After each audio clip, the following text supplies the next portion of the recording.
There are a few different standards for what achievement means in the NFL. You know, what a player does during the course of their career in football that shows them, hey, I really made it. Some players are in it to make as much money as they can during the lifespan of their career for their families. Then there are the guys who want to try and compile as many individual awards, honors, and records to try and punch their way to Canton. And of course, as always, there are the players who have played football their entire lives and have one goal and one goal only in mind, winning the Super Bowl. There's no single way to go about a career in the NFL. It really comes down to what the player wants as an individual. But I would wager that most guys dream of putting together a career like Aaron Rodgers, the longtime Green Bay Packers quarterback who has truly reached the pinnacle of excellence in football when it comes to achievements. He has all of them. Pro Bowl, All-Pro, NFL MVP, Super Bowl champion, Super Bowl MVP, and a $100 million contract. Yeah, it's safe to say that Aaron Rodgers has done just about everything a player can do in the NFL. But amazingly, to even have a career in the NFL was not always a sure thing for A-Rod. In fact, there was a time that Aaron Rodgers considered giving up football altogether. Let's take it all the way back to 2002, when Aaron Rodgers was a high school senior in Chico, California. He was a local star, setting nearly every passing record imaginable for his high school, but he was far from the physical specimen that he is today.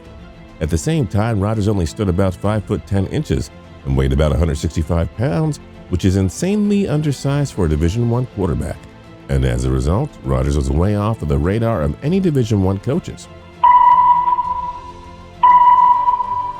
He didn't even get a single offer. It got so bad that Rodgers said he almost ended up quitting the sport entirely. During his senior year of high school, Rodgers also made a return to playing baseball for the first time since 8th grade. He struggled at the dish, but unsurprisingly, he showed a boatload of potential as a pitcher, and after getting some pretty serious attention from some scouts, he considered giving up on football to pursue a career in baseball. That summer, he had a choice to make. He was either going to play in a big-time regional summer baseball league, or he was going to train and play in an all-star football game and try to get some looks at the next level that way. He explained in a 2014 interview that football was still his first love and he couldn't give it up. But that wasn't his only backup plan. He was still just 5'10" and a realist, so he understood that he might have to end up giving up sports entirely. After all, there is no shortage of people that want to be professional athletes, but it just isn't the easiest field to land a career in. Coach would have put me in fourth quarter. We'd have been state champions, no doubt. No doubt in my mind. So when he was heading into that summer, he decided that if he didn't have any luck getting love from any college football coaches, he would begin studying law. Can you imagine that? A world where Aaron Rodgers is donning a suit and fighting cases in the courtroom instead of torching defenses on an NFL field. As much as the defensive coordinators around the league would probably have liked that, well, I have to assume Rodgers is happy that he didn't give up. Instead, he decided to train for that all-star football game. His performance caught the attention of a coach from Butte County College in nearby Oroville. And so Rodgers ended up spending a year there playing junior college football. Rodgers entered the team's training camp as an unknown, but quickly won over the coaches, his teammates, and earned the job as the team's starting quarterback. During his lone season at Butte, Rodgers was dominant. He would be named the team's offensive MVP after passing for 26 touchdowns, 2,156 yards, and throwing only 4 interceptions, while leading the team to a 10-1 mark and the number 2 overall record in the National Junior College rankings. You did a real great job out there, and once again, congratulations. And we hope to see you further along in your career. Okay, thank you very much. Rodgers spoke glowingly about his time there, calling it the most important year of my football career, and probably right up there with the most enjoyable. To say that Rodgers was driven was an understatement. While he was at Butte, he continued to work out furiously, something that Rodgers credits to the chip on his shoulder that he developed from all the rejections he received when he was reaching out to coaches coming out of high school. But perhaps even more importantly, he kept growing. During his time at Butte, he sprouted all the way up to 6 feet 2 inches and weighed a little over 200 pounds, making him a significantly more viable D1 quarterback and candidate. Anyways, in the middle of the season, his coach started reaching out to Division I coaches, trying to get some of the more talented players on his team an opportunity to pursue their dreams of playing college football. But for whatever reason, the scouts that made their way to Butte still weren't interested in the quarterback. And it wasn't like all of his teammates were getting glossed over either.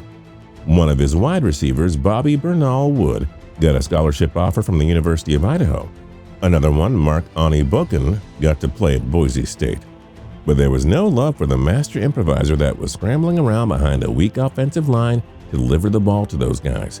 Luckily for Rodgers, one of his teammates who was benefiting from his excellent play and was getting some attention from scouts saw the greatness in Aaron and recognized the challenges he was facing in getting any sort of legitimate exposure.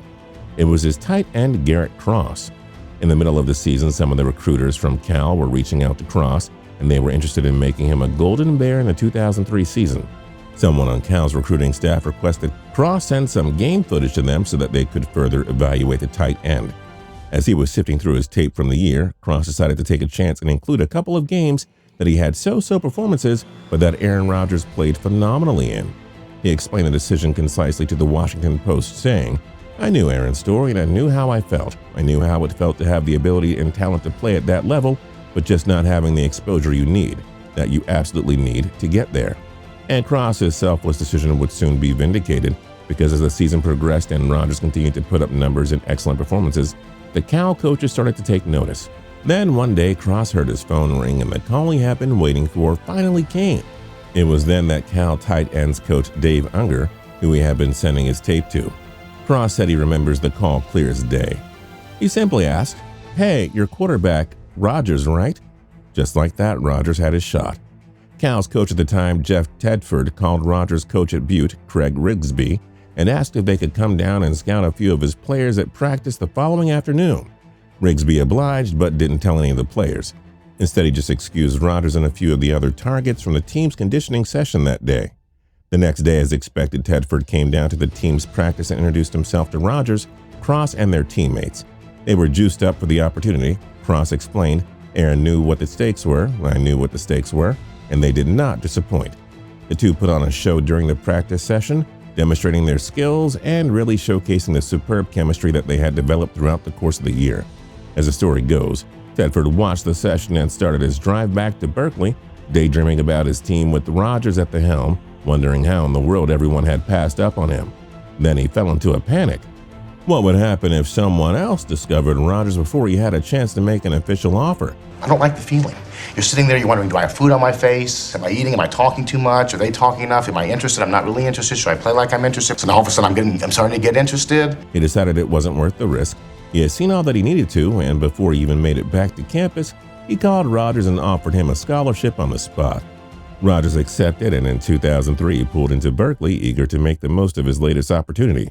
He was named the team's starting quarterback 5 games into the year and helped to lead the Golden Bears to a 7-3 record, including a bowl victory against Virginia Tech, in which he earned MVP honors. The next season, he capitalized on his momentum and put together an absolutely epic 2004 campaign, leading the traditionally meager Cal football program to a 10-1 record and a top 5 national ranking. Their only loss that season came during a 23-17 heartbreaker against the number 1 USC. During that year, he set a number of Cal passing records and the NCAA record for consecutive passes completed in one game with 23. His numbers were quite impressive as he finished the season with 2,566 yards, 24 touchdowns, and 8 interceptions.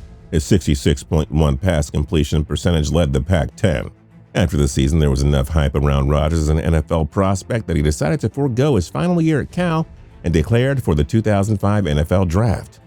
He was expected to be an early pick after his impressive junior year, but apparently people were not done doubting the kid from Chico.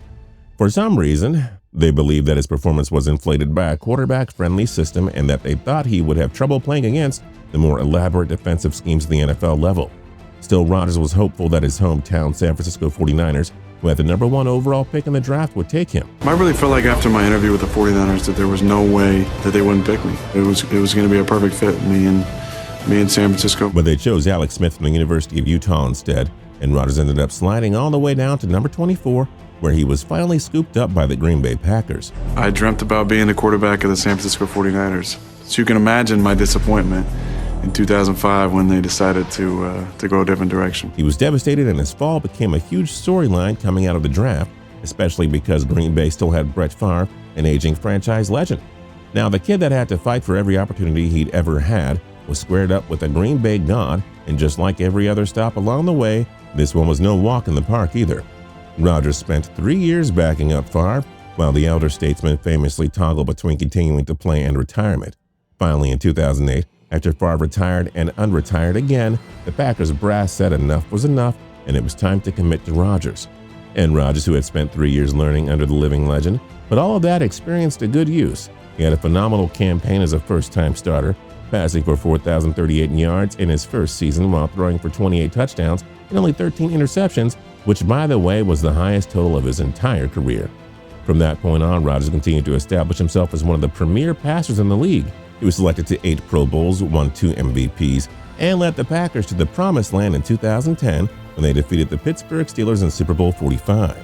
Along the way, he set a litany of records, including career passer rating, touchdown to interception ratio, and most consecutive passes without an interception. Truly an epic career, and it isn't even over yet. And to think, just some 10 odd years before he was standing proud and wielding the Lombardi Trophy, he almost quit football to become a lawyer. I'm sure cheeseheads everywhere are very appreciative that Rodgers stuck to his guns with the whole football thing. It turned out pretty well for him. If you're new here and you haven't subscribed yet, now's a great time to do that by clicking the subscribe button down below. If you liked the video, then like the video. We'd really appreciate it. And last but not least, don't forget to tune into TBS every single day for more cool videos. We'll see you next time.